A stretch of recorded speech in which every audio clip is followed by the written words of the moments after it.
mau bertanya-tanya, mengapa kapal bisa mengapung di laut, tapi batu tenggelam? Atau bagaimana air bisa naik ke atas pohon, padahal gravitasi nariknya ke bawah? Atau mungkin, gimana sih cara kerja sedotan? Nah, melalui video ini, kita bakal ngebongkar rahasia fluidostatis, ilmu yang mengatur tingkah laku fluida yang sedang diam. Dalam video ini juga, kita akan belajar untuk mengerti 3 konsep penting dari fluidostatis, seperti hukum Archimedes, hukum Pascal, dan hukum kapilaritas.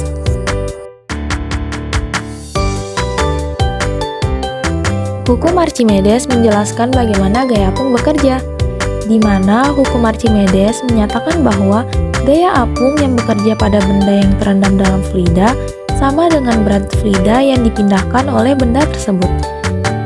Hukum Archimedes menghasilkan 3 kondisi yang berbeda sebagai berikut.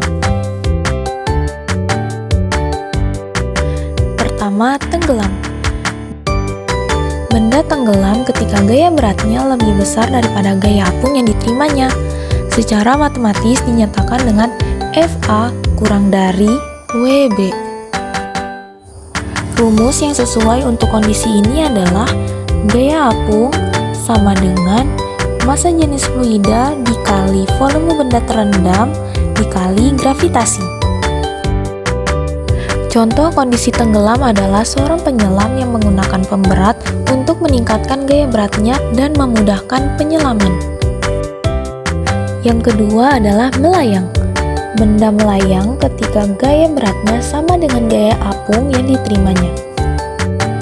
Rumus yang sesuai dengan kondisi melayang adalah W sama dengan FA. Contoh kondisi melayang terjadi pada kapal selam. Kapal selam dapat mengatur beratnya dengan mengisi dan mengosongkan tangki air untuk melayang.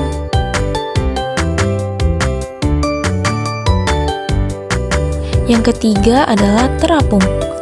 Benda akan terapung ketika gaya beratnya lebih kecil daripada gaya apung yang diterimanya.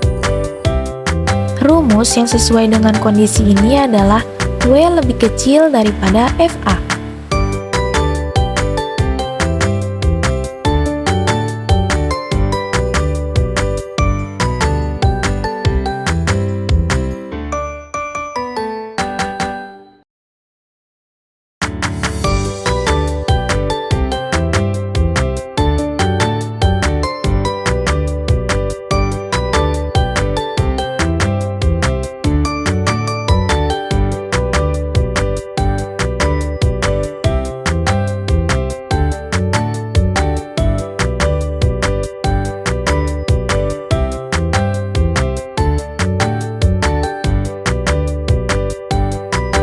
Hukum Pascal menyatakan bahwa tekanan yang diberikan pada fluida dalam wadah tertutup akan diteruskan secara merata ke semua titik dalam fluida tersebut.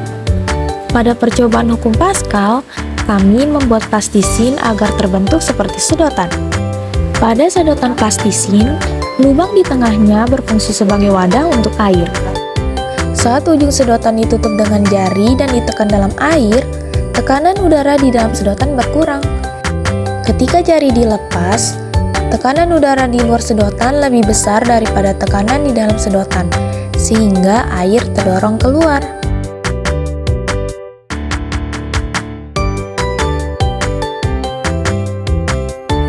Pada percobaan kedua hukum Pascal, kami mencoba untuk menutupi bagian atas cup sirup berisi air dengan plastisin yang kemudian dilubangi menggunakan lidi.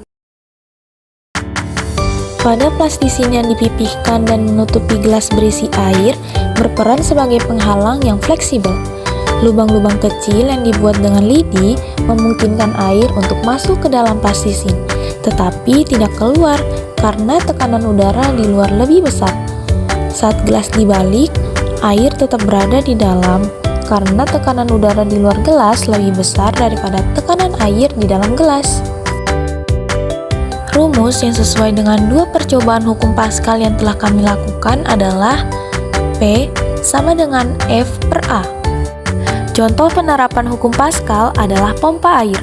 Pompa air menggunakan hukum Pascal untuk memindahkan air dari satu tempat ke tempat yang lain. Tekanan yang diberikan pada fluida dipompa diteruskan ke air, sehingga air terdorong keluar.